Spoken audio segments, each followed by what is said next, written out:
ఒకటో కొరింథీయులకు రాసిన పత్రిక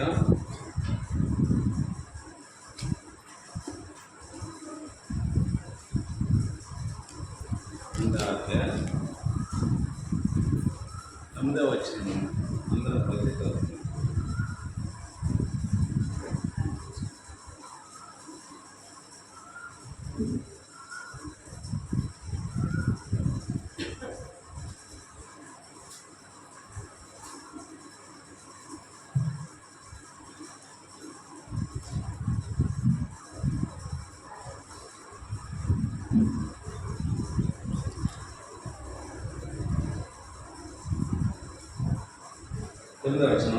ఇందులో వచ్చి దేవుడు తను ప్రేమించే వారి వరకు ఏమి సిద్ధపరచను అది కంటికి కనబడలేదు, చెవికి వినబడలేదు, మనిషి హృదయమునకు గోచరం కాలేదు అని రాయబడి ఉన్నది.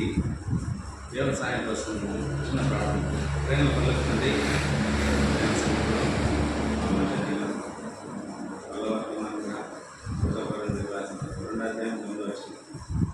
మధ్య వచ్చారు ఈ వాక్యాన్ని అందరికీ సిద్ధపరిచి విశదీకరించి అర్థమయ్యేలాగా ఈ పరిశుద్ధాత్మ దేవుని మధ్యకి పంపించి ఇదే సహాయం చేస్తాను. నన్ను ఖాళీ పాత్ర చేయను, పుట్టి పాత్ర చేయను, నా బలహీన బుద్ధి చేయని అన్ని పట్ల నేను దొంగలు చెల్లించుకుంటూ వేసుకుని ప్రార్థిస్తున్నాను. అపోస్తలుడైన పౌలు కొరింథీ సంఘానికి రాస్తూ ఒక మాట చెప్పాడు. ఏమంటే ఇందును గురించి దేవుడు తను ప్రేమించే వారితో ఏవి సిద్ధపరచనో అవి కంటికి కనబడలేదు. దేవుడు మన నిమిత్తం ఏమైతే ఆయన సిద్ధపరిచున్నాడో అవి మనకు కనబడవు. ఆయన ఒకేసారి మనకి అవి చూపించేదానికి ఇష్టపడతావు. ఏమంటున్నాడంటే ఇలా చెవికి వినబడలేదు, మనిషి హృదయంకు గోచరం కాలేదు. మనిషి హృదయానికి అర్థం కాలేదు, చెవికి వినబడలేదు. ఎవరికంట?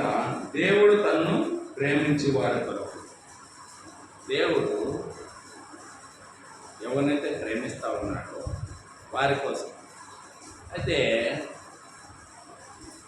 ఒక సందర్భంలో దేవుడు లోకంలో ఎంతో ప్రేమించినని రాయడు.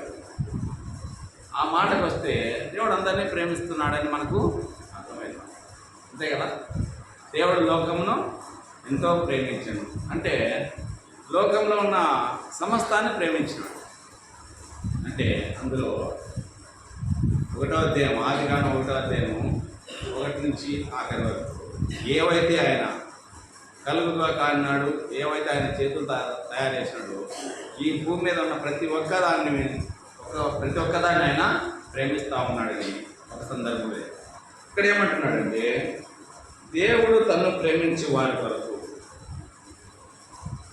ప్రేమ అందరి మీద ఉంటుంది, కానీ విపరీతమైన ప్రేమ కూడా ఉంటుంది. కాబట్టి దేవుడు ఈ సందర్భంలో ఏం చెప్తానంటే దేవుడు తను ప్రేమించిన వారి కొరకు ఏమి సిద్ధపరిచి ఉన్నాడు. అవి కంటికి కనబడలేదు, చెవికి వినపడలేదు, హృదయానికి అర్థం కాలేదు. సరే, మత్తయి సువార్త 25వ అధ్యాయము 33-34 వచనం అందరం కలిసి చదువుకుందాం.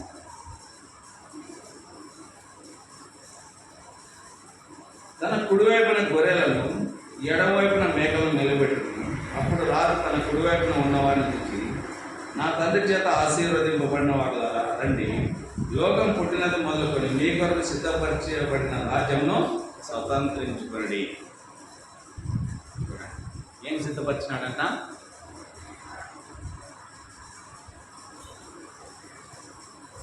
మన కొరకు లోకం పుట్టినది మొదలుకొని మీ కొరకు సిద్ధపరచబడిన రాజ్యం. లోకం ఎప్పుడైతే పుట్టిందో అప్పటికే మన నిమిత్తము సిద్ధపరిచినాడంట. ఏమంటే ఆ రాజ్యాన్ని సిద్ధపరిచిన రాజ్యం అంటే ఎన్నో భవంతులు ఉంటాయి కదా. అందులో ఒక అందమైన భవంతులు మనం ఉంటే ఈ జీవితానికి ఇది చాలు అనుకుంటాం చాలామంది. నిజమే కదా? గృహమే కదా స్వర్గసీమ అన్నాడు ఒక మనిషి. నిజంగా చెప్పాలంటే తన గృహాన్ని స్వర్గసీమలాగా అలంకరించుకుంటున్నాడు. ఈ మధ్య పేపర్లతో మనం చూసాం, జగన్మోహన్ రెడ్డి ఆయన బాత్రూమ్ చాలా విలువైనదిగా కట్టించుకున్నాడని పేపర్లతో అంటాం అయిపోయింది. అంటే చూడండి, గృహమే కదా స్వర్గసీమ. ఇక్కడ ఆ రాజ్యంలో ఎన్ని భవంతులు ఉంటాయి. అలాంటి రాజ్యాన్ని మన కొరకు సిద్ధపరిచి మీరు స్వతంత్రించుకోండి అంటాడు. ఎవరిని స్వతంత్రించుకోమన్నాడు? ఎవరిని స్వతంత్రించుకోమన్నాడు? ఆయన ప్రేమించే వారిని స్వతంత్రించుకోమని, అందరినీ కాదు. తను ఎవరైతే ప్రేమించి ఉన్నారో వాళ్ళు మాత్రమే స్వతంత్రించుకోండి. దేవుని రాజ్యము మన కోసము సిద్ధపరిచినాడు. దేవుని రాజ్యంలో అలాంటి రాజ్యంలో లోక పుట్టిన మొదలుకొని మన కోసం సిద్ధపరచబడిన రాజ్యాన్ని మనం ప్రవేశించాలంటే మనకి ఎలాంటి లక్షణాలు ఉండాలి? మనకి ఎలాంటి లక్షణాలు ఉండాలి? లక్షణం అంటే మనకు అర్థం కాకపోవచ్చు. ఉన్నట్లుండి మన బంధువులు లేదా పెళ్లి జరుగుతుంది అనుకోండి, ఉదయం లేస్తాం అంటే వెళ్తామా? అట్లా వెళ్తామా? మనం అలంకరించుకొని మంచి వస్త్రాలు వేసుకొని పెళ్ళికి పోతాం. ఎందుకంటే పెళ్ళికి వెళ్ళేటప్పుడు అక్కడ ఎంతోమంది మనం చూస్తారు కాబట్టి మనము ఒక అలంకరణగా సిద్ధపరచుకొని మనం అక్కడికి వెళ్తాం. ఎందుకంటే పెళ్ళి కాబట్టి. పనికి పోయేటప్పుడు మంచి పట్టు చీర కట్టుకొని పోతామా? అంటే ఒక సందర్భాన్ని బట్టి మనం అప్పుడప్పటికే మనము ప్రిపేర్ అవుతాం. కాబట్టి దేవుని రాజ్యాన్ని మనం స్వతంత్రించుకోవాలంటే ఎలా ఉండాలి? మనము అలంకరింపబడిన వారిగా మనము ఉండాలి. చూడండి, ఆ రాజ్యంలో మనకి ఎలాంటి లక్షణాలు ఉండాలి చూద్దాం రండి. కీర్తన గ్రంథము 145:13.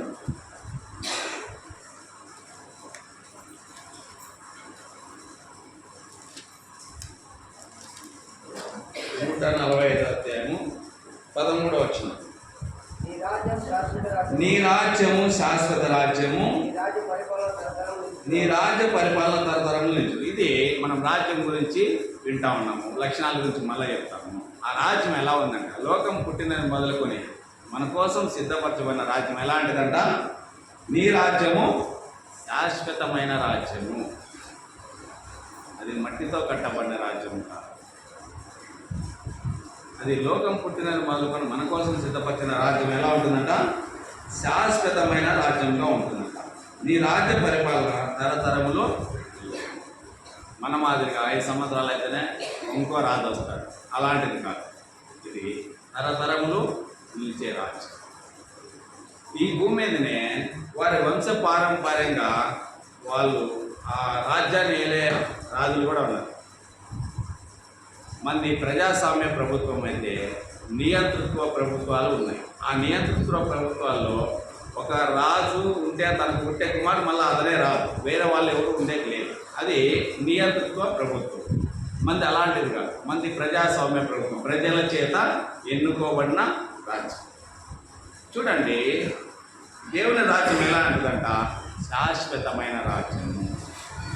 ఆయనే రాజు, అక్కడ ఇంకెవరు ఉండరు, ఆయనదే పరిపాలన. ఒక మాటలో చెప్పాలంటే ఇది ఒక నియంతృత్వ ప్రభుత్వం అనుకోవచ్చు. వేరే రాజు రాడు. ఎందుకంటే ఆయన ఏం చెప్పినాడు ఒక సందర్భంలో? నేను రాజులకు రాజును, ప్రభువులకు ప్రభువును అన్నాడు. ఇంకో మాటగా చూసుకుందాము ఆ రాజ్యం ఎలా అంటుందో. లూకాసు వార్త 1వ అధ్యాయం 33వ వచనం.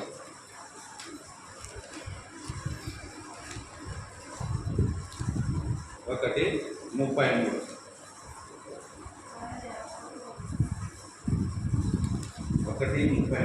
చదవండి. ఆయన యాకోబు వంశస్థులను యుగయుగములు ఏలును, ఆయన రాజ్యము అంతం లేనిదే ఏంటనని ఆమెతో చెప్పాను. ఈ రాజ్యం ఎలాంటిదంట? 45వ కీర్తనలో శాశ్వతమైన రాజ్యం అని చెప్తారు. ఇక్కడ ఏం చెప్తారంటే అంతం లేని రాజ్యం, దానికి అంతం లేదు. అందుకే ఆదియును అంతమును నేనే, అల్ఫయు ఓమేగయు నేనే, మొదటి వాడను కడపటి వాడను నేనే అని ప్రభుత్వ పలు సందర్భాల్లో చెప్తారు. ఇక్కడ అంతం లేని రాజ్యం, యుగ యుగములు నిలిచే రాజ్యం, శాశ్వతమైన రాజ్యం. ఇంకో మాట చూసుకున్నాము. ఏప్రిల్కి రాసిన పత్రిక 12వ అధ్యాయము. ఏప్రిల్కి రాసిన పత్రిక 12వ అధ్యాయము. దానికన్నా ముందు యోహాను సువార్త చూడండి. యోహాను సువార్త 18వ అధ్యాయము 36వ వచనం. 18:36. యేసు, నా రాజ్యము ఈ లోక సంబంధమైనది కాదు. నా రాజ్యము ఈ లోక సంబంధమైనదైతే నేను యూదులకు అప్పగింపబడుతున్నట్లు నా సేవకులు పోరాడు, కానీ నా రాజ్యము ఇహ సంబంధమైనది కాదనెను. చూడండి, ఆయన రాజ్యం ఎలాంటిదంట? ఇహ సంబంధమైనది కాదు. ఆయన రాజ్యము ఒక ప్రత్యేకమైన రాజ్యం, అంతం లేని రాజ్యము, శాశ్వతమైన రాజ్యము. ఈ రాజ్యము ఇహ సంబంధమైనది కాదంట. ఇంకో మాటగా చూస్తున్నాం ఇప్పుడు హెబ్రీయులకు రాసిన పత్రిక 12వ అధ్యాయం.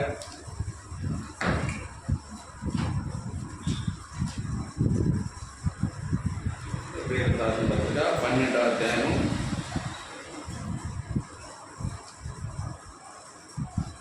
28వ వచనము అందరం కలిసి చదువుతాం. అందువలన మనము నిశ్చలమైన రాజ్యమును పొంది దైవ కృప కలిగి ఉందము. ఆ కృప కలిగి వినయ భక్తులతో దేవునికి ప్రీతికరమైన సేవ చేయడము. ఏలైనగా మన దేవుడు దహించి అగ్ని అయినాడు. ఇక్కడ ఏ రాజ్యం అంటే ఇది? నిశ్చలమైన రాజ్యం అంట. చూడండి, ఎలాంటి రాజ్యము? శాశ్వతమైన రాజ్యము, అంతము లేని రాజ్యము, ఇంకా ఇహలోక సంబంధమైనది కాని రాజ్యము. ఇప్పుడు నిశ్చలమైన రాజ్యంలో మనం ఇక్కడ చూస్తూ ఉన్నాం హెబ్రీయులకు రాజ్యం.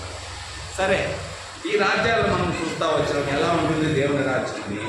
ఆ రాజ్యంలో మనం ప్రవేశించాలంటే ఒక అర్హత అనేది ఉండాలి. ఒక అర్హత మనకు ఉండాలి.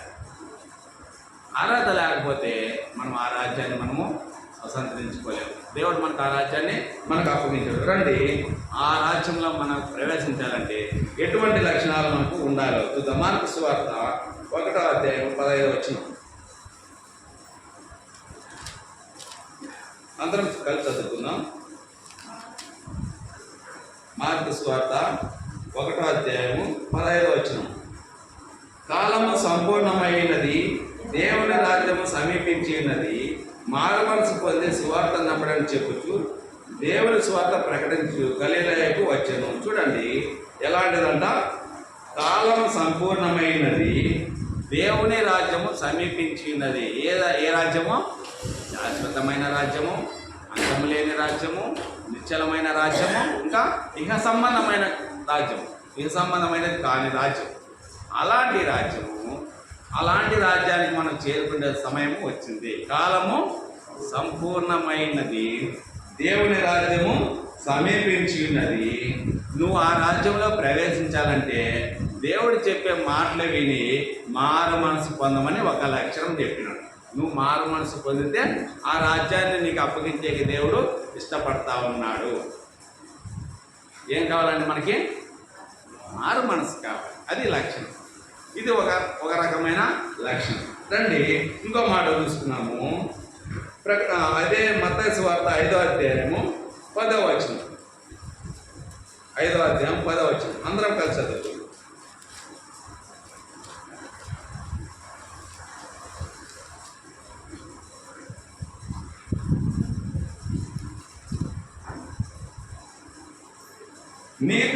నీతి నిమిత్తము హింసింపబడువారు ధనిలు, పరలోక రాజ్యము వారిది. ఏమంట? నీతి నిమిత్తము హింసింపబడువారు ధనిలు, పరలోక రాజ్యము. నీవు నీతిగా ఉన్నప్పుడు నీకు హింస వచ్చిందంటే నీకు పరలోక రాజ్యం ఉంది. నువ్వు న్యాయంగా ఉన్నప్పుడు నీకు ఇబ్బంది వచ్చిందంటే ఆ పరలోక రాజ్యము నీదే. ఎవరితోనూ ఏ విభేదం లేకున్నా కూడా నీ మీదకి వాళ్ళంతలకు వాళ్ళే వచ్చి నిన్ను అవమానపరిచి నిన్ను నిందించి హేళన చేసినప్పుడు నువ్వు ఆడ ఓర్చుకుంటే పరలోక రాజ్యము. ఇది ఒక లక్ష్యం.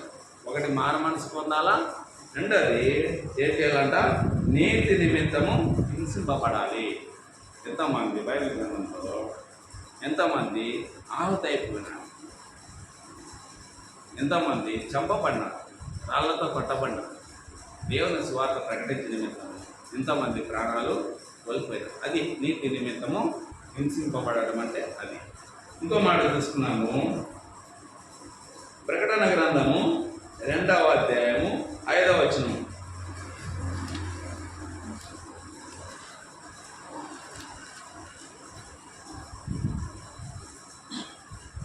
నీవు ఏ స్థితిలో నుండి పడుతావో అది జ్ఞాపకం చేసుకొని మారు మనసు పొంది ఆ మొదటి క్రియలను చేయము. అట్లు చేసి నీవు మారు మనసు పొందితేనే సరే, లేని ఎడల నేను నీ ఎదుకు వచ్చి నీ దీపస్తంభమును దాని చోట నుండి తీసివేతును. ఇక్కడ కూడా ఆ మాటలు రాయబడినాయి. నీవు మారు మనసు పొందితేనే సరే. నువ్వు మారు మనసు పొందకపోతే దేవుని రాజ్యంలో ప్రవేశించేకి నీకు అర్హత లేదు. అది మారు మనసు అనేది మనకు చాలా అవసరం. ఉన్న దాంట్లోనే మనము అట్లే సర్ది పెట్టుకుంటా పోతా ఉంటే దేవుని రాజ్యంలో ప్రవేశించేకి మనకు అర్హత లేదు. కాబట్టి మారు మనస్సు మనము పొందాలా. ఏ స్థితిలో నుండి మనం వచ్చినామో దాన్ని మనం జ్ఞాపకం చేసుకొని మారు మనసు పొందాలి. మనం ఎలా ఉండేవారు, ఇప్పుడు ఎలా ఉన్నాము అనేది మనము జ్ఞాపకం చేసుకొని మారు మనసు పొందితే దేవుని రాజ్యంలో మనం ప్రవేశించేకి అర్హము. రండి ఇంకో మాట చూసుకున్నాం. అదే ప్రకటన గ్రంథము 2వ అధ్యాయము 14-16 వచనం చూస్తున్నాం. 14-16. ఆయనను నేను నీ మీద కొన్ని తప్పిదములు మోపవలసి ఉన్నది. అవేవనగా విగ్రహములకు బలి ఇచ్చిన వాటిని తిననట్లును, జాగ్రత్త చేయనట్లును ఇజ్రాయేలుకు ఉరియటమని బాలాకును నేర్పిన బిలాము బోధ ఆశించే వారు నీలో ఉన్నారు. బాలాకు నాకు నేర్పిన బిలాము బోధ మనలో. చాలామంది వారికి ఇష్టమైన బోధలు బోధించుకుంటారు. అలాంటి బోధ సక్రమమైనది కాదు అని చెప్తా ఉంటారు దేవుడు. అంతేకాదు విగ్రహములకు బలి ఇచ్చిన వాటిని తిన్నట్టును. చాలామంది విగ్రహాలకు బలి ఇచ్చే వాటిని తినేవారుగా ఉన్నారు చాలామంది. ఈ లక్షణము దేవుని రాజ్యంలో ప్రవేశించేకి మనకు అడ్డుపడుతుంది. బంధువర్గంగా మనము చాలామంది బంధువులు మనం పోగొట్టుకోగలరు. బంధువుల ఇంట్లోకి మనం వెళ్ళచ్చు, బంధువులు కార్యాలకు ఎందుకనే వెళ్ళచ్చు. కానీ మనకు అక్కడ ప్రత్యేకింపబడిన వారిగా మనం ఉండాలి. ప్రత్యేకమైన భోజనం మనం తినాలి. చాలామంది మాంసాపేక్ష కలిగిన వాళ్ళు అవి జంతువులు విగ్రహాలకు బలిచ్చిన వాటిని తినేసి వాళ్ళతో కలిసి వస్తుంది. ఇది మీకు దేవుని రాజ్యంలో ప్రవేశించడానికి అడ్డుగా ఉంటుందని దేవుడి మధ్యాహ్న కాల సమయంలో మనకి చెప్తా ఉన్నాడు. రండి అదే ప్రకటన గ్రంథం 2వ అధ్యాయం 20-21 వచ్చింది.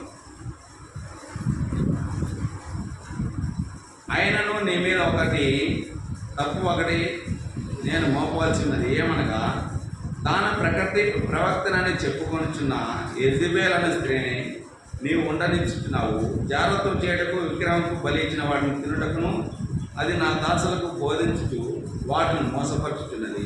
మారు మనసు పొందేందుకు నేను దానికి సమయం ఇచ్చిందని కానీ అది తన జాగ్రత్త విడిచిపెట్టి మారు మనసు పొందనలదు. మారు మనసు పొందడానికి ఒక సమయం ఇచ్చినాడు దేవుడు. ఆ సమయంలో కూడా నువ్వు మారు మనసు పొందకపోతే నువ్వు యెజబెలు వలె నాశనం అయిపోతావు. యెజబెలు వలె నువ్వు చెప్పబడతావు.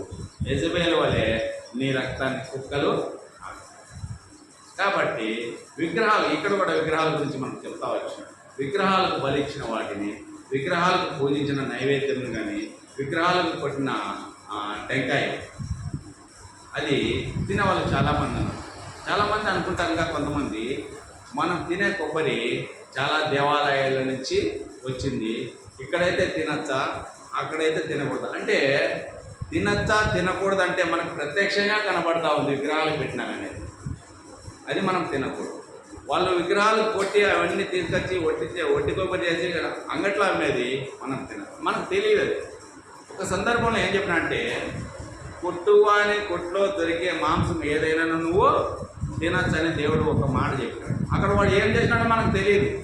చనిపోయినది తీసుకొచ్చి మనకు అమ్ముతున్నాడో తెలియదు, అక్కడ నరకబడినది తీసుకొచ్చి అమ్ముతున్నాడో మనకు తెలియదు. సంబంధం లేదు. నష్టం ఎవరికంటే అమ్మిన వానికి. అర్థమవుతుందా? అమ్మిన వానికి నష్టము. మీకు మోసగించి విగ్రహాలకు బలిచ్చిన మాంసం ఎవరు నీకు పెట్టినారనుకో, ఇది అది కాదు, మేము పక్కన చేసినాం తిన్నాం అనుకో, నీకేం కాదు. కానీ నష్టం ఎవరికంటే వాడి. నీకు తెలిసి కళ్ళారా ప్రత్యక్షంగా కనబడేది నువ్వు తినద్దని దేవుని వాక్యం అని చెప్తావు. అప్పుడు తిన్నప్పుడే మనకు ఒక మంచి లక్షణము ఉంటుంది. అప్పుడే మనం దేవుని రాజ్యంలో ప్రవేశించే మనము అర్హులము. ఇంకో మాటగా చూసుకున్నాము, ప్రకటన గ్రంథము 3వ అధ్యాయము 14-16 7వ వచనం ముందు చూస్తున్నాం. 3వ అధ్యాయము 7వ వచనం చూస్తున్నాం. ఫిలదెల్ఫియాలో ఉన్న సంఘపు దూతకు ఇలాగు రాయము, దావీదు తాళపు చెవి కలిగి ఎవడును వేయలేకుండా తీయవాడును, ఎవడును తీయలేకుండా వేయవాడునైనా సత్య సౌరభ్యకు పరిశుద్ధుడు చెప్పు సంగతులు ఏమనగా. ఇప్పుడు చూస్తున్నాము 14-16.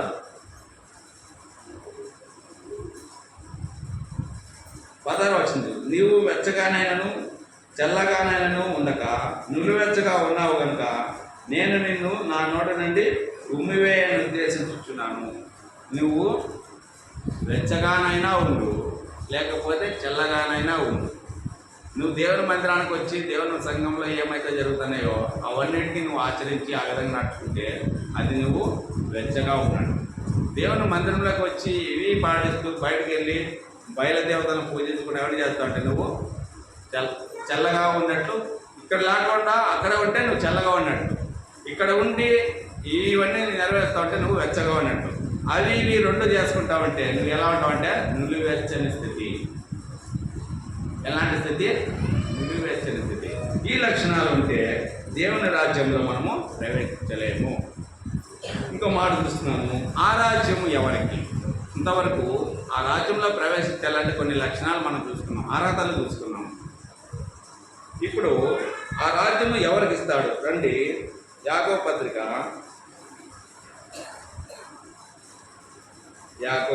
2వ అధ్యాయము 5వ వచనం అందరం కలిసి, నా ప్రియ సహోదరులారా ఆలకించుడి, ఈ లోక విషయంలో దరిద్రులైన వారిని విశ్వాసమందు భాగ్యవంతులుగాను తను ప్రేమించే వారికి తను వాగ్దానం చేసిన రాజ్యానికి వారసుగాను ఉన్నట్టుకు దేవుడు ఏర్పరచుకొనలేదా? అయితే మీరు దరిద్రులను అవమానపరచుదురు, ధనవంతులు మీ మీద కఠినంగా అధికారం చూపుదురు, మిమ్మల్ని న్యాయ సభలకు ఈడ్చుతున్నారు మీరే కదా. అంటే ఇక్కడ ఏం చెప్తున్నాడంటే, ఆలకించుడి, ఈ లోక విషయంలో దరిద్రులైన వారిని విశ్వాసమందు భాగ్యవంతులుగాను తను ప్రేమించే వారికి తను వాగ్దానం చేసిన. అంటే ఆ రాజ్యం ఎవరికి ఇస్తాడంటే ఈ లోకంలో దరిద్రులైన వారిని, విశ్వాసమందు భాగ్యవంతులు, విశ్వాసంలో నిలకడగా ఉండే వాళ్ళకి దేవుని రాజ్యాన్ని ఇస్తాడు. విశ్వాసంలో నిలకడగా ఉండే వాళ్ళకు ఇస్తాడు. కొన్ని సందర్భాల్లో ఒకసారి శ్రమ వచ్చినప్పుడు మనం విశ్వాసాన్ని కోల్పోయేవారిగా చాలా సందర్భాల్లో ఉంటాయి. అది ప్రతి ఒక్కరి జీవితంలోనూ విశ్వాసాన్ని కోల్పోతాం. ఎందుకంటే నిన్ను నేను చేసుకుంటూ వచ్చినప్పుడు దేవుడు నాకేనా అనేది మనకు చాలాసార్లు వస్తుంది. నాకేనా ఈ విధంగా జరిగేది అని మనకు చాలా సందర్భాల్లో వస్తాయి. దేవుడిని మనము అప్పుడు నువ్వు దేవుని అయితే నాకు ఈ విధంగా చేస్తావా, ఎందుకు నేను ఏ తప్పు చేయలేదు కదా, అయినా ఎందుకు నా మీద ఇన్ని నిందలు, ఇన్ని అవమానాలు, ఎందుకు నా కుటుంబంలో జరగలేకపోతా ఉంది, ఎందుకు నా పిల్లలు ఎదగలేకపోతా ఉన్నారు, ఎందుకు నా పిల్లల్ని చదివించలేకపోతా ఉన్నాను, ఎందుకు నేను సేద్యం చేస్తే పంట పండలేదు. ఇట్లా ఎన్నో సందర్భాల్లో మనం బాధపడి దేవుడిని నిందించేవారని అంటున్నాడు. దేవుడు ఈ సందర్భంలో ఏమంటున్నాడంటే దరిద్రులైన వారికి దేవుని రాజ్యం ఇస్తాడు. ఒక సందర్భంలో దేవుడు ధనవంతుడు లాజరు గురించి చూసుకుంటా వస్తే ఎవరికి ఇచ్చాడు? అక్కడ దరిద్రుడైన వానికి దేవుని రాజ్యంలో అర్హత ఇచ్చినాడు. ఆ ధనవంతుని ఇంట్లో పైనుంచి పడే ముక్కలు తినే దరిద్రునికి దేవుని రాజ్యాన్ని ఇస్తా వచ్చినాడు. ఇక్కడ కూడా ఆ మాట దేవుడు చెప్తా ఉన్నాడు. దరిద్రులైన వారికి దేవుని రాజ్యాన్ని ఇచ్చేవారు. అదే యోహాను సువార్త 21:18.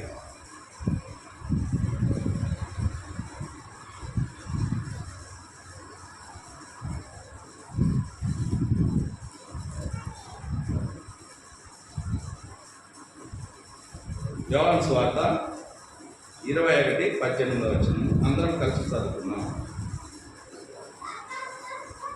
యేసు, నా గొర్రెలను మేపుము, నీవు యవనుడవై ఎండినప్పుడు నీ అంతటా నీవే నడుము కట్టుకొని నీకు ఇష్టమైన చోటికి వెళ్ళుచుంటివి, నీవు ముసలివాడైనప్పుడు నీ చేతులు నీవు చాచుదువు, వేరొకడు నీ నరం కట్టి నీకు ఇష్టము కాని చోటికి నిన్ను మోసుకొని పోనని నీతో నిశ్చయంగా చెప్తున్నానని అతనితో చెప్పాను. ఇక్కడ ఏం చెప్తానంటే, యేసు నా గొర్రెలను మేపుము. ఎవరికి ఇస్తాడంట? దేవుని రాజ్యము ఆయన గొర్రెలను మేపే వాళ్ళకు ఇస్తాడంట. చాలా సందర్భాల్లో ఆయన గొర్రెలను మేపలేక ఎంతోమంది ఇంటికి వెళ్ళిపోయేవారు చాలామంది. నేను ఈ గొర్రెలను మేపలేను, నా చేత కాదు, ఈ గొర్రెలను మేపింటే నాకు అవమానాలు, నిందలు తప్ప, ఆహారం లేక పత్తులు తప్ప ఏమీ లేవని ఎంతోమంది దైవసేవకులు వెళ్ళిపోయినారు. ఎంతోమంది దైవసేవకులు ఇళ్ళకి వెళ్ళిపోయినారు. ఎందుకంటే ఈ గొర్రెలు మాటినవు, ఎంత చెప్పినా ఈ గొర్రెలు మాటినవు. ఆఖరికి నాకు ఆహారమే లేకుండా చేసేస్తున్నాయి ఈ గొర్రెలు. నా గొర్రెలను మేపుము. సంఘము అభివృద్ధి చెందుటకు సేవకులను అందరినీ ఇచ్చెను. ఈ సంఘం అభివృద్ధి చెందాలంటే సేవకులు ఉండాలి. ఆ సేవకులు ఉండాలంటే ఆ సేవకులకి మనం అనుగుణంగా మనం ఉండాలి. అప్పుడే ఆయనకు చెప్పిన మాట వినే ఒక గొర్రె ఎన్ని గొర్రెలైనా కానీ మేపడానికి ఇష్టపడతాడు కాబట్టి. అంతే కదా.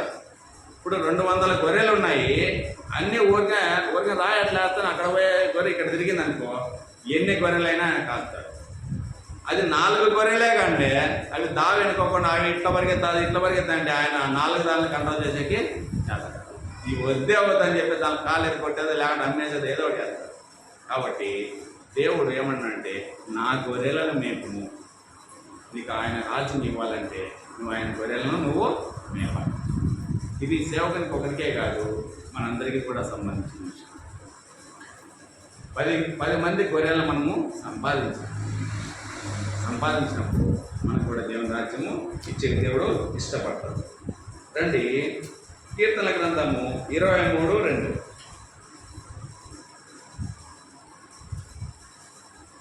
దానికి ముందు ఏఎస్కేలు 34:14 చూద్దాం.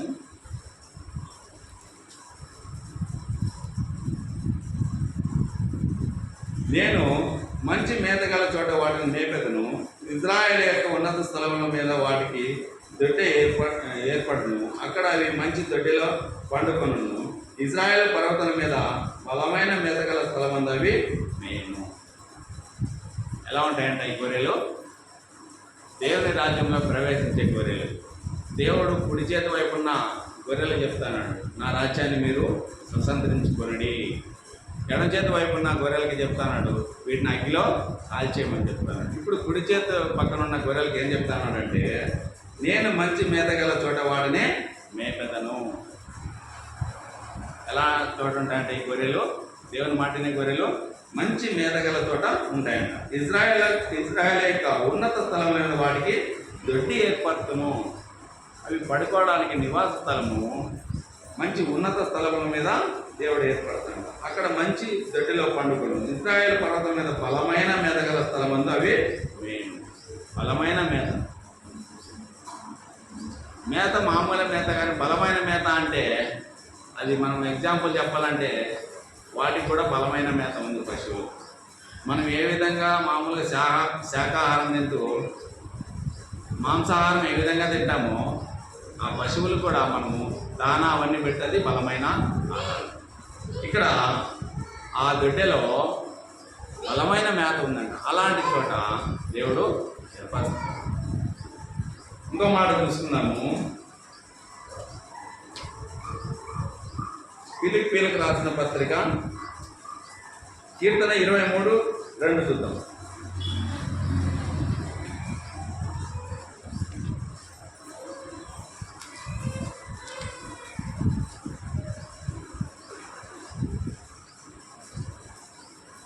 పచ్చిక గల చోట్లను ఆయన నన్ను పరుండ చేయించున్నాడు, శాంతికరమైన జలములైతే నన్ను నడిపించుచున్నాడు, నా ప్రాణములకు సేద తీర్చుచున్నాడు, తన నామను బట్టి నీతి మార్గంలో నన్ను నడిపించుచున్నాడు.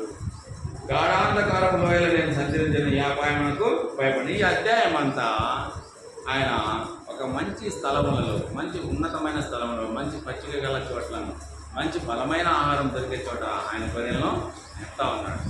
ఆయన చెప్పిన మాట వినే గొర్రెలను మంచి ఉన్నతమైన స్థానంలో దేవుడు పెట్టే విధంగా చూస్తూ ఉన్నాం.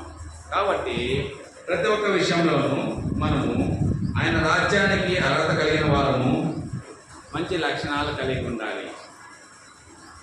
ఆయన రాజ్యము శాశ్వతమైన రాజ్యము, ఆయన రాజ్యము అంతం లేని రాజ్యము, ఆయన రాజ్యము నిశ్చలమైన రాజ్యము, ఆయన రాజ్యము ఇకలోక సంబంధమైనది. ఆ రాజ్యంలో మనం ప్రవేశించాలంటే మంచి గొర్రెలంగా మనం ఉండాలి, మంచి లక్షణాలు కలిగిన గొర్రెలంగా మనం ఉండాలి. ఆ రాజ్యాన్ని స్వతంత్రించుకునే లోపల ఈ భూలోకంలోనే మంచి ఉన్నతమైన స్థలంలో ఆయన మనం మేపేవాడిగా ఉంటున్నాడు. మంచి బలమైన ఆహారం దొరికే చోట మనను నివసింపజేసేవాడుగా ఉన్నాడు. ఇంకో మాట చూద్దాము. మత్తయి సువార్త 18వ అధ్యాయం 3వ వచనం.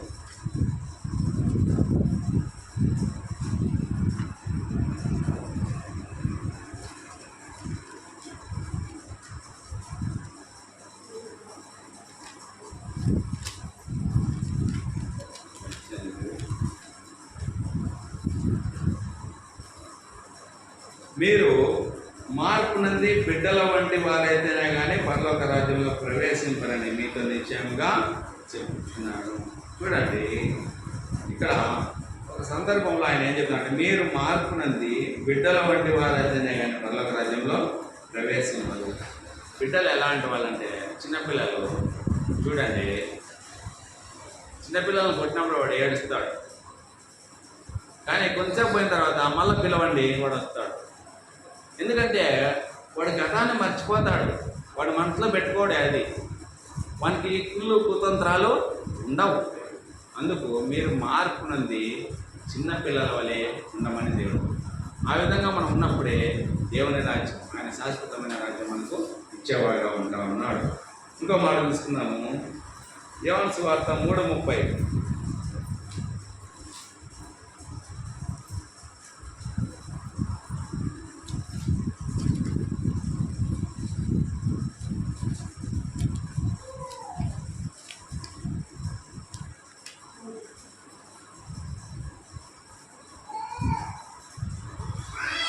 హెచ్చవలసి ఉన్నది, నేను తగ్గవలసి ఉన్నది. పైనుండి వచ్చేవాడు అందరికీ పైనున్నవాడు, భూమి నుండి వచ్చేవాడు భూసంబంధమైన సంగతుల గురించి మాట్లాడును. పరలోకం నుంచి వచ్చేవాడు అందరికీ పైగా నుండి. చూడండి, ఆయన హెచ్చవలసి ఉన్నది, నేను తగ్గవలసి ఉన్నది. ఈ సందర్భం ఎందుకంటే తను తాను తగ్గించుకొని వాడు హెచ్చింపబడును, తను తాను హెచ్చించుకుని వాడు తగ్గించుకొనబడునని ఒక సందర్భంలో చెప్పినాడు. ఎప్పుడంటే సుంకరి పరిసయ్యుడు వాళ్ళు ప్రార్థన చేసినప్పుడు దేవుడు చెప్పినాడు ఆ మాట. తను తాను తగ్గించుకొని వాడు హెచ్చింపబడును, తను తాను తగ్గించుకొని వాడు హెచ్చింపబడును, తను తాను హెచ్చించుకొని వాడు తగ్గించబడును. ఏమని చెప్తా వచ్చినాడంటే, సుంకరి ఎక్కడో దూరంగా ఉండి నేను పాపిని, నన్ను కరుణించుము అని దొమ్మలు కొట్టుకుంటా ఆయన బాధపడతా వచ్చినాడు. సుంకరైతే ఆయన చాలా గర్వంగా చెప్తా వచ్చినాడు, నేను వారానికి 3 సార్లు ఉపవాసం ఉంటాను, అవి చేస్తాను ఇవి చేస్తాను, నేను 10వ వంతు చెల్లిస్తాను, ఇవన్నీ చెప్పుకుంటా వచ్చినాడు. కానీ ఆయన తను తాను హెచ్చించుకుంటా వచ్చినాడు. అందుకు దేవుని యొక్క నీతిలో ఆయన తగ్గించబడతా వచ్చినాడు. సుంకరైతే తన పాపాలను ఒప్పుకుంటా వచ్చినాడు, నేను పాపిని, నన్ను కరుణించమని చెప్తా వచ్చినప్పుడు ఆయన హెచ్చించబడినాడు. కాబట్టి ఇక్కడ కూడా ఆ మాట చెప్పినాడు, హెచ్చవలసి ఉన్నది, నేను తగ్గవలసి. ఆయన మనము ఎప్పుడు హెచ్చించే వారంగా ఉండాలి, ఆయన్ను హెచ్చించుకునే వారంగా ఉండాలి. కొన్ని సందర్భాల్లో మనం ఒక ఈగో అడ్డం వస్తుంది.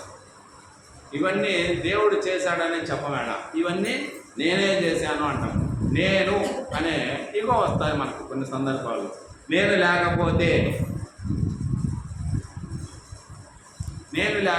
అంటారు కొంతమంది. నేను ఒకసారి అనుకున్నాను మన మందిరంలో గురించే, చాలా సందర్భాలు ఇలాంటివి నాకు ఎదురైనాయి. జకర్యా ఆనంద్ దీనికి బెంగళూరుకి వెళ్ళినప్పుడు ఓవర్లెస్కి వారం నల్లమాడ మలపేమలు వేస్తూ ఉంటే అన్నం ఎవరు చేసేది అనుకుంది. అన్నం కాడ ఎట్లా పోయి వాడు దేవుని పని నిలిచిపోయిందా? ఏ రోజున ఫస్ట్ పోయినారా? ముద్ద చేయలేదా? గెలికే వాళ్ళు లేరు కదా, చేయలేదా? చేశాం. కానీ దేవుడు తన పనిని సగర్వంగా చేపించగలడు, చాలా బ్రహ్మాండంగా చేపించగలడు దేవుడు. నేను లేకపోతే అనే మాట మనలోనికి తీసివేసుకోవాలి. మనం ఉన్నా లేకపోయినా యథాప్రకారం దేవుని వాక్యము నడిపింపబడుతుంది. ఆ గర్వాన్ని మనము తీసేసుకున్నప్పుడే దేవుని రాజ్యానికి మనము వారసులంగా ఉంటాము. ఇంకో ఒక్క మాట చూసుకొని మనం వెళ్ళలేకపోదాము. హెబ్రీయులకు రాసిన పత్రిక 11వ అధ్యాయము 24వ వచనము.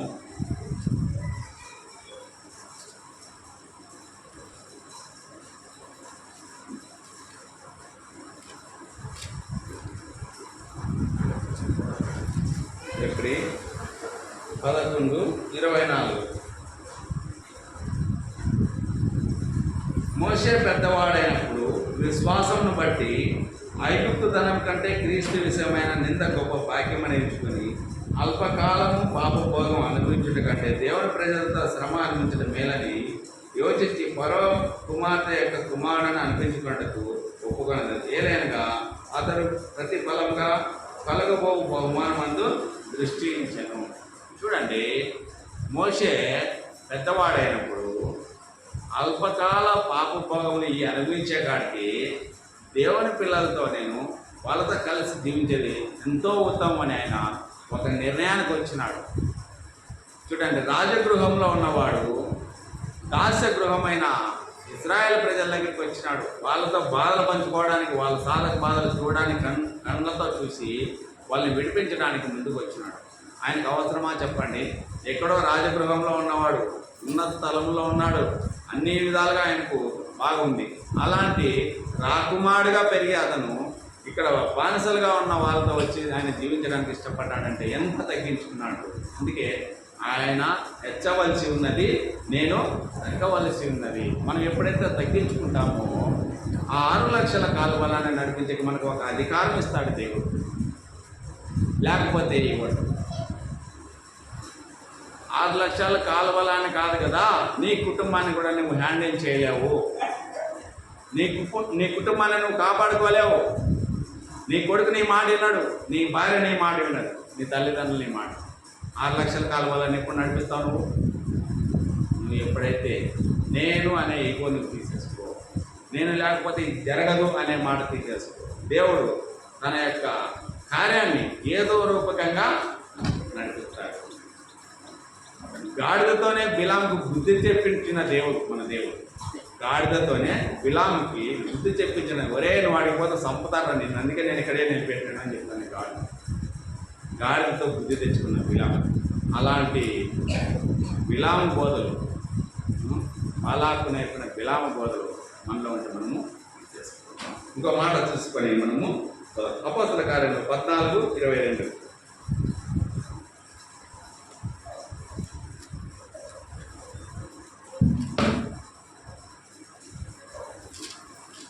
అందరం కలిసి చదువుకున్న ఆ మాటను.